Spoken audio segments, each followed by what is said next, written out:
ሰላም ጤና ይስጥልኝ ወደሬል ላይን ቤተሰቦች እንደምን ከረማችሁ? አሌክሳንደር ዮሐንስ ነኝ። በዛሬው የሪል ጂኦፖለቲክስ የምናየው የህወሓትና የሻዕቢያን ግንኙነት በተመለከተና ሰሞኑን እየተፈጠሩ ያሉ ሁኔታዎችን ኢንተርናል ፖለቲክሱን ከኤክስተርናል ጉዳዮች ጋር በማገናኘት ሰፋ ባለ መልኩ የምናየው ይሆናል። እንግዲህ ወደ ዝርዝሩ ከመግባቴ በፊት እንደተለመደው የሪል ላይን ቤተሰብ እስካሁን ድረስ ያልሆናችሁ ሰብስክራይብ በማድረግ የሪል ላይን ቤተሰብን ትቀላቀሉ ዘንድ እንዲሁም ከተመቻችሁ ላይክ በማድረግ እንዲሁም ሀሳብ አስተያየታችሁን በኮሜንት ሴክሽን ላይ በማስቀመጥና ለወዳጅ ዘመዶቻችሁ ደግሞ ሼር በማድረግ የሪል ላይን ተደራሽነት ይጨምር ዘንድ የበኩላችሁን አስተዋጽኦ እንድታደርጉ ዘንድ እየጠየቁ እስከ ፕሮግራሙ ፍጻሜ ድረስ አብራችሁን ቆዩ።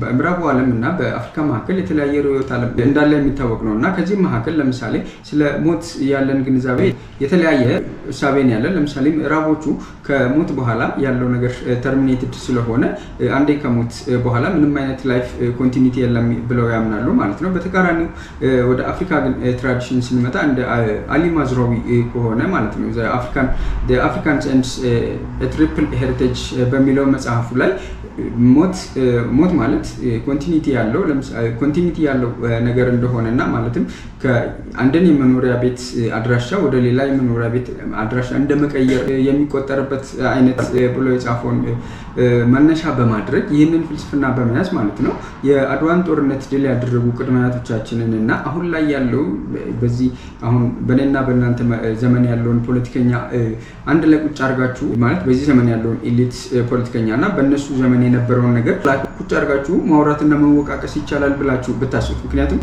ዋናው የፍልስፍናው ሳቤ የባለፈውን ትውልድ ነገር በዚህኛው ትውልድ ትማርበታለህ ስለሆነ ማለት ነው። ለምሳሌ ቴዲም እንዳለው ያለፈው ከሌለ የለም የፊቱ እንደሚለው ማለት ነው እና ለምሳሌ እነሱ የአድዋ ጀግኖች ስለከፈሉት መስዋዕትነት ድንበራቸው የኢትዮጵያን ድንበር በደምና አጥንታቸው ስላቆዩልን ሁሌም እንደምናመሰግናቸው ሁሉ እንደምንዘክራቸው ሁሉ በተመሳሳይ ደግሞ በማወቅም ይሁን ባለማወቅ ያስተላለፉልን የታሪክ ተግዳሮት ወይም ደግሞ የአድዋ ተግዳሮት እንዳለ ደግሞ በእኛ በኩል ጥያቄ በዚህ ዘመን ትውልድ ጥያቄ እንደሚነሳ ሁሉ በእነሱ ደግሞ ገለበጥ አድርጋችሁ ካያችሁት ማለት ነው ምነው ያን ሁሉ መስዋዕትነት የከፈልነው እናንተ በነፃነትና በኩራት በሀገራችሁ ባህልና ወግ ወይም ደግሞ ስልጣኔ ላይ የተመሰረተ ማንነትና እድገት እንድትገነቡና እንዲኖራችሁ እንጂ ለችግሮቻችሁ ሁሉ ከምዕራቡ ዓለም መልስ ታገኙ ይመስል ወደዛ እንድታንጋጥጡ አልነበረም።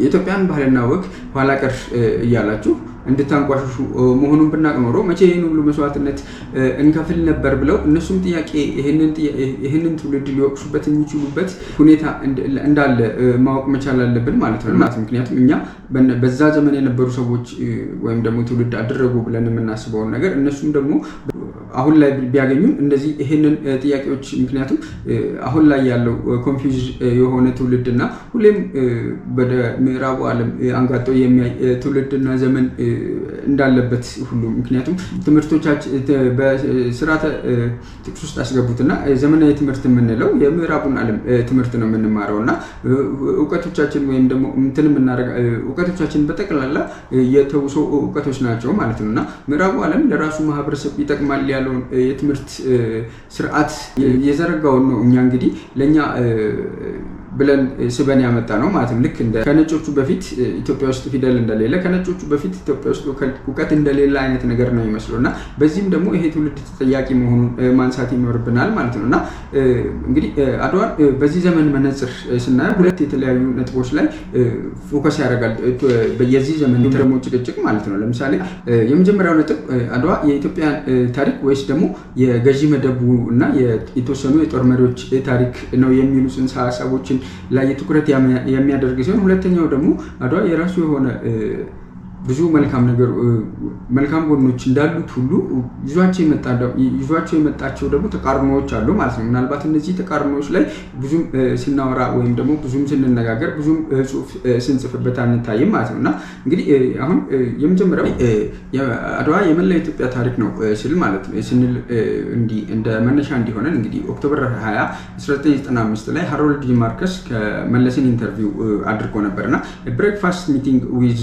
መለስ የሚል ጽሁፍ አውጥቶ ነበረ ማለት ነው እና በዚህ ጽሁፍ ላይ መለስ ስለ ኢትዮጵያዊነት ሲጠየቅ የተናገረውን ኮት መንደርደሪያ ለማድረግ ማለት ነው እና ምንድን ያለው መለስ ኢትዮጵያን ፒፕልስ ሃቭ ቱ ሶርት አውት ዴር አይደንቲቲ ቢፎር ሞቢላይዚንግ ዴር ኢነርጂ ቱ ቢልድ ኒው ናሽናሊዝም ይላል ማለት ነው። ይህንን የመለስ ጥያቄ ለምሳሌ ኢትዮጵያ አይደንቲቲ የሚባል ነገር ትርክት ነው ወይም ደግሞ አፈታሪክ ወይም ፋንታሲ ነው እንጂ ኢትዮጵያን አይደንቲቲ አልነበረም ለሚለው ጥያቄ አሁን ለምሳሌ የአድዋዎቹን ሰዎች ብጠይቋቸው ማለት ምን ሊመልሱላችሁ ይችላሉ ብላችሁ ካሰባችሁት ማለት ነው እና አድዋ ላይ ከመላው ኢትዮጵያ ከቅርቡ ለምሳሌ ከጎጃም 300 ኪሎ ሜትር እንዲሁም እስከ ረጅሙ እስከ ምስራቁ 1500 ኪሎ ሜትር ድረስ በእግር ተጉዘው ራሳቸው መስዋዕት ለማድረግ የተሰባሰቡ ከ123 ሺህ በላይ ኢትዮጵያውያን ማለት ነው።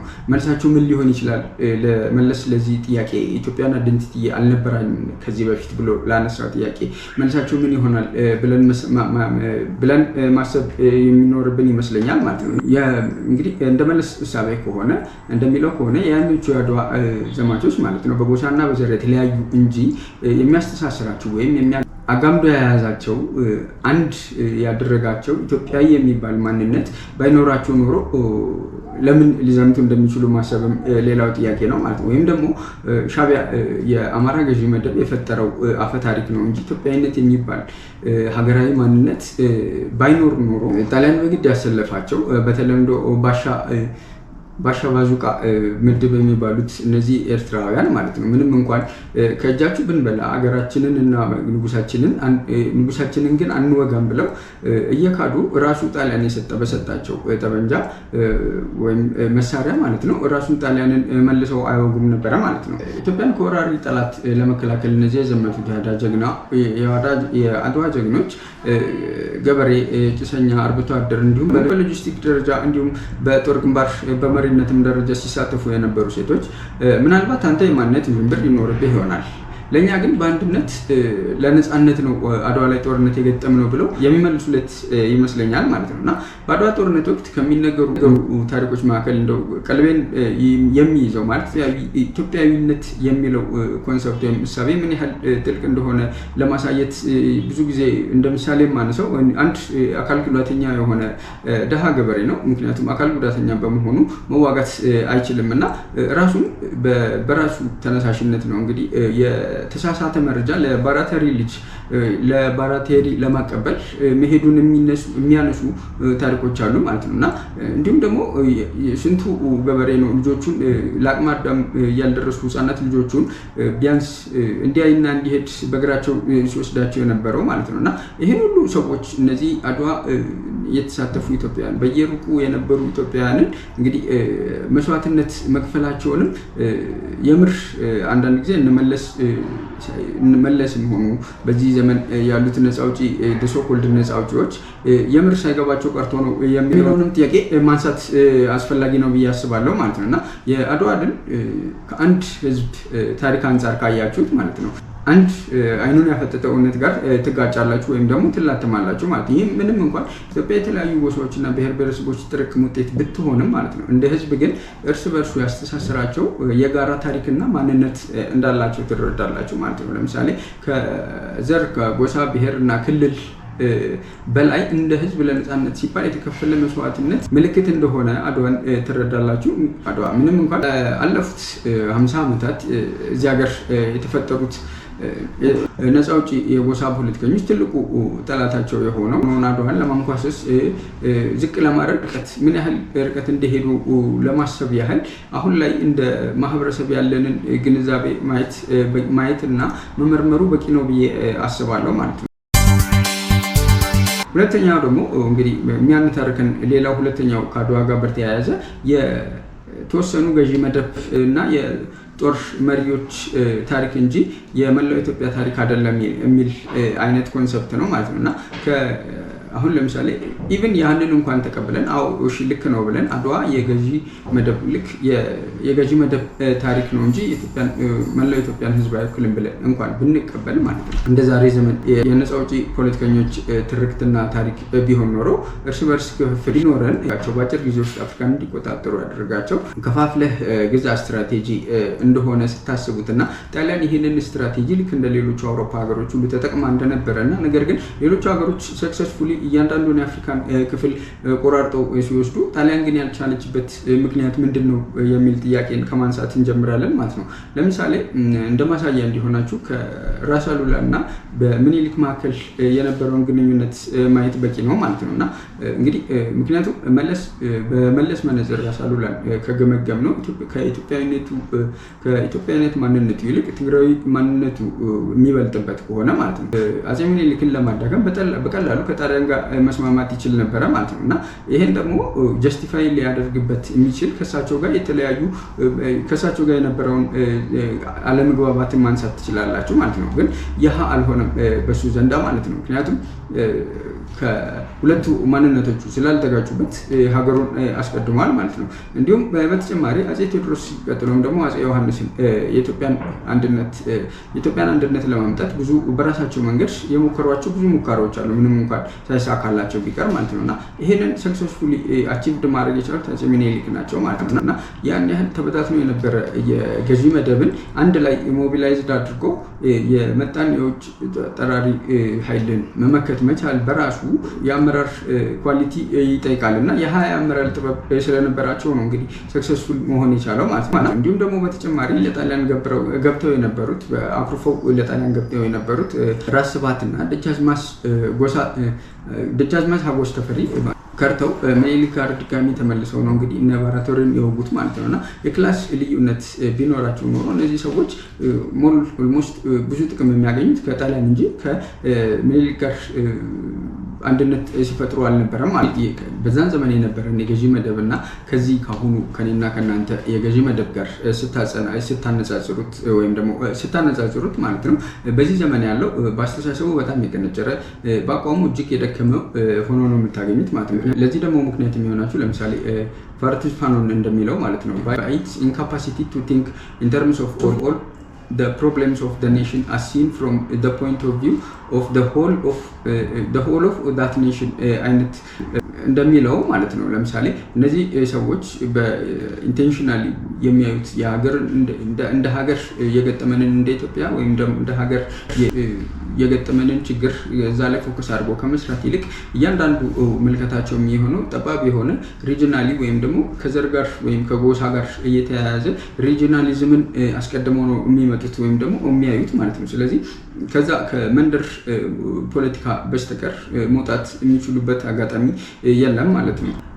ስለዚህ ኢትዮጵያን እንደ ሀገር ያስተዳድሩ የነበረው ወይም ደግሞ ህወሓት ላለፉት 30 ዓመታት በሉት ከኢትዮጵያን እንደ ሀገር ሲያስተዳድር የነበረው አጋጣሚ የፈጠረለት እንጂ ማለት ነው ጫካ የገባበት ፕራይመሪ ዓላማ ወይም ደግሞ ቅድሚያ የሰጠው ኢትዮጵያን ከደርግ ነፃ የማውጣት ፍላጎት ሳይሆን የነበራቸው ዓላማ ኢትዮጵያ ትግራይን ከደርግ ነፃ የማውጣት ፍላጎት ላይ የተመሰረተ ነው ማለት ነው። ስለዚህ እነዚህ ሰዎች መተው ስልጣን ሲይዙ ከነዚህ ሰዎች ሁለት አይነት ሎያሊቲ እኛ ልንጠብቅ አንችልም ማለት ነው። ምክንያቱም የመጀመሪያው ፕራዮሪቲ ሎያሊቲያቸው ለሀገራቸው አይደለም፣ ሎያሊቲያቸው ለክልላቸው ለዘራቸው ነው። ስለዚህ እነዚህ ሰዎች ስልጣን ሲይዙ ባይ ዲፎልት የአገር ማንነት የሚለውን ኮንሰፕት ዲሚኒሽ እንደሚያደርጉት የተጠበቀ ነው ማለት ነው። እና የዛ ሪዛልት ነው እንግዲህ አሁን ላይ ፍሬ አፍርቶ የምናየው እና በመስመር አስምረን የኔ ዘር ያንተ ዘር እያለን የምንጨቃጨቅበትን ወይም ደግሞ የምንገዳደልበትን ሁኔታ መፍጠር የተቻለው ማለት ነው። እና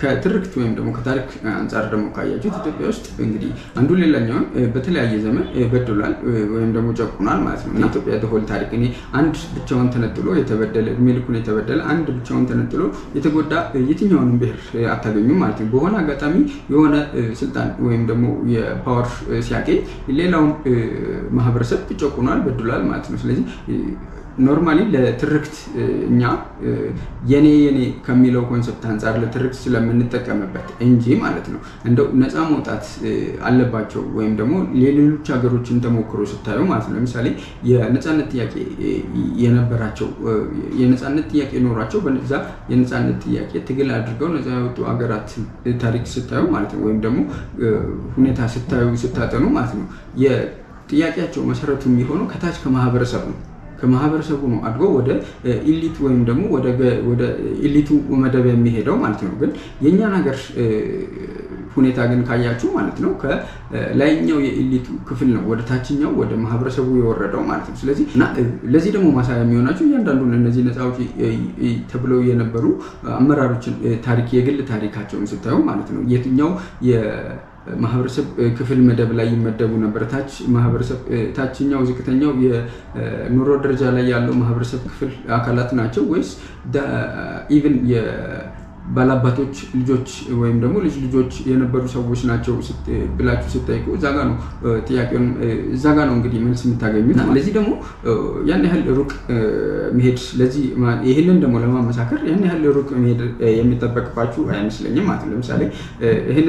ለምሳሌ ሐሙስ መጋቢት 4 የትግራይ ጊዜያዊ አስተዳደር ፕሬዝዳንት ጌታቸው ረዳ የተናገሩትን ማየት ለዚህ በቂ ነው ብዬ አስባለሁ ማለት ነው። ከሰጡት ቃለ መጠይቅ በኋላ እንግዲህ ብዙ ግርግር ወይም ደግሞ አቧራ ይነሳል ብዬ ገምቼ ነበረ ማለት ነገር ግን ያ ሊሆን አልቻለም ማለት ነው። ምናልባትም ደግሞ በሁለቱ መካከል ማለት የሪጂናል እሳቢያችን ነው ጎልቶ የወጣው ወይም ደግሞ ኢትዮጵያዊ ማንነታችን ነው የሚለውን ነገር ማሳያ ይሆናል ብዬ ነው የማስበው ይሄ የጌታቸው ንግግር እና እሱን አድምጠን ስንመለስ በጉዳዩ ዙሪያ እናወራለን። የተፈናቃዮችን ጉዳይ መመለስ ፌደራል ጋር ማልግባባቸው በርካታ ነጥቦች ቢኖሩም ፕላን አውጥተን ተግባራዊ እንቅስቃሴ እንግባ ካልን ከተስማማን በኋላ ያስቆመ ፌደራል መንግስት አይደለም፣ ራሳችንን ያስቆመ ፖለቲካ ጥቅም ይገኝበታል። ማን አጀንዳ ይሆናል? ተፈናቃዮች ከተመለሱ ተፈናቃዮችን የጥብቅና መቆሙ ገሌ ማሳልፎ ሰጥቷቸዋል፣ መሬት ይሸጧል እያለ ወሬ ሲፈበርክ የሚለው ኃይል አጀንዳ አይደል። ፌደራል መንግስት ምህረት አድርጋለሁ እገሌ የምትባል ሰዎች ብላንኬት ምህረት ብቻ ሳይሆን እገሌ የምትባል ሰውዬ ፕሊስ ወደ ፈለከው ቦታ መሄድ ትችላለህ ብለህ ንገርልኝ የተባለ ጠቅላይ ሚኒስትሩ የነገሩኝ ነገር እንዲህ እየተባላቸው ነው እያልኩ ነው። እነሱ ሰላም ተፈጥሮ ልንያዝ የምንችልበት እድል አለ ብለው ከሚሰው ይልቅ ህዝቡ ወደ ሙሉ ትርምስና ስጋት ገብቶ እነሱ የሚያዙበት እድል እንዳይኖር ማድረግ ይመጣል። ትግራይ ውስጥ የሚፈጠር ትርምስ እናተርፋለን የሚሉ ብዙ ወገኖች አሉ። የኤርትራ መንግስት አንዱ እንደሆነ አውቃለሁ።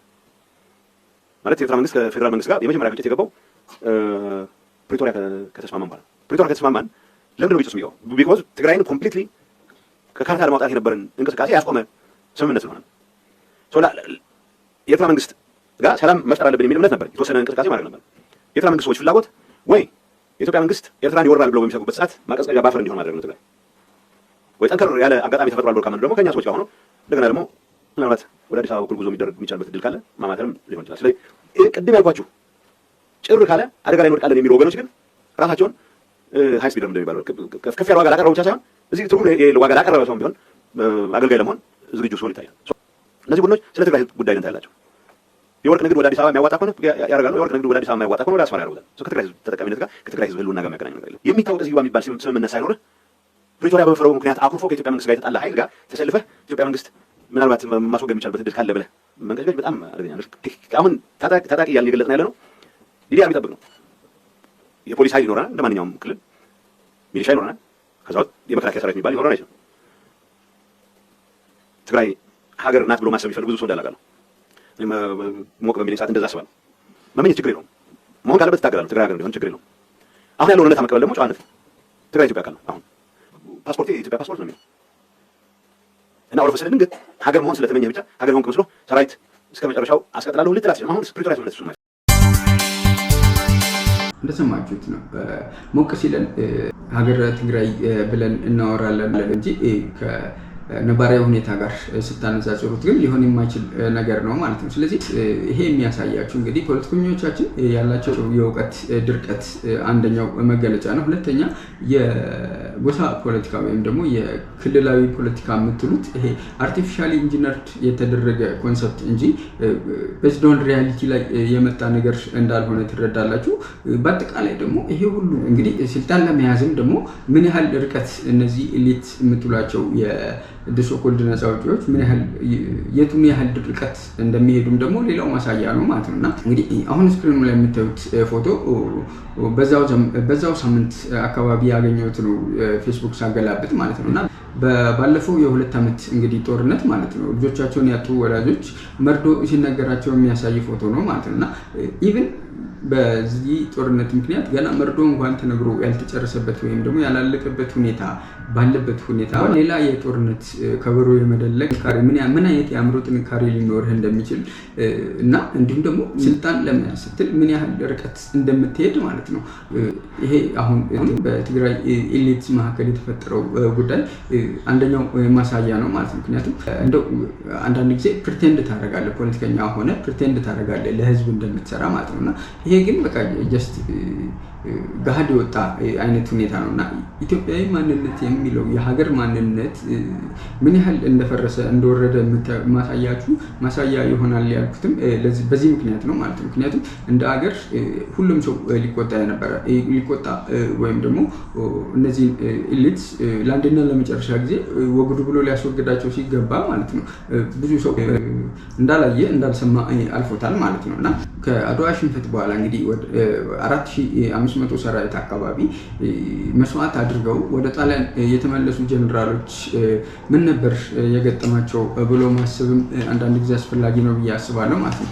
ምክንያቱም ባለፈው ጦርነት ያለቀውን የትግራይ ወጣት ቁጥር እንዲህ ነው ብዬ በቁጥር ደረጃ ላሳንሱ አልፈልግም። ምክንያቱም የተጣራ ነገር ወይም ደግሞ ትክክለኛ የሆነ ዳታ ስለሌለ ማለት ነው። ሁሉም ለራሱ እንደሚመቸው ነው ቁጥሩን እየወሰደ ያለው። ስለዚህ እዛ ውስጥ አልገባም ማለት ነው። ነገር ግን እንደ ሽማግሌው ጀነራል ኤላኒ ማለት ነው ሮም ሲገባ ልጆቻችንን አምጣ ተብሎ አስፓልት ላይ እንግዲህ ልጆቻቸው የሞቱባቸው ጣሊያናውያን ወላጆች ይህንን ሽማግሌ ጀነራል በአስፓልት ዳር እየጎተቱ ንዴታቸውን እንደገለጹ ወይም ደግሞ እሱን እየጎተቱና እየደበደቡ ንዴታቸውን እንደገለጹ ሁሉ ማለት ነው ባለፈውን የሰሜን ጦርነትን እንግዲህ የቀሰቀሱ በጠቅላላ የሚባሉትን የህወሓት ባለስልጣናት ሁሉ ማለት ነው ልክ የጀነራል ኤሌኒ አይነት ዕጣ ፈንታ ሊገጥማቸው ሲገባ ያለፈው አልበቃ ብሏቸው ሌላ የጦርነት ከብሮ ሲመቱ ምን ያህል ሳይኮሎጂካሊ ማኒፑሌት ቢያደርጉት ነው ህዝቡ ስቲል ነው ቁጭ ብሎ የነሱ የሚያወሩትን ነገር እንደ እውነት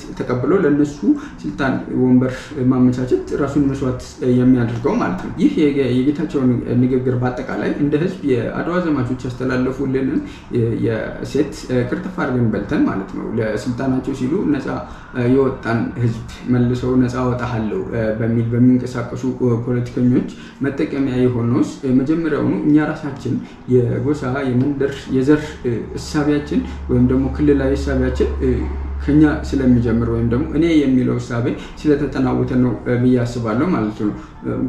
ምክንያታዊ በሆነ መንገድ እያንዳንዱን ነገር በመመርመር በመጠየቅ ፈንታ ማለት ነው ስሜት ላይ የተመሰረተ እሳቤ እንደ ማህበረሰብ ስላዳበርን ፖለቲከኞቻችን ስሜትን የሚኮርኩር ትርክት መደጋገም ብቻ ነው ማለት ነው የሚጠበቅባቸው።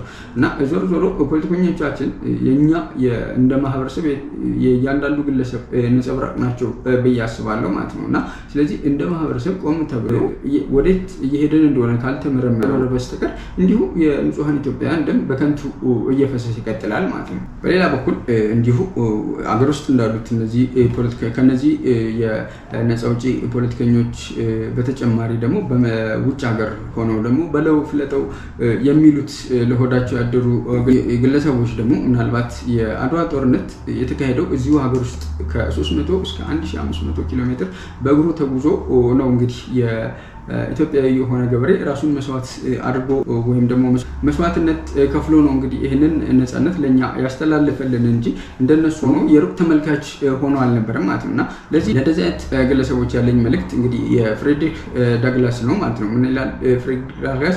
those who prefer favor freedom and yet refuse to struggle at home are men who want crops without plugging the ground.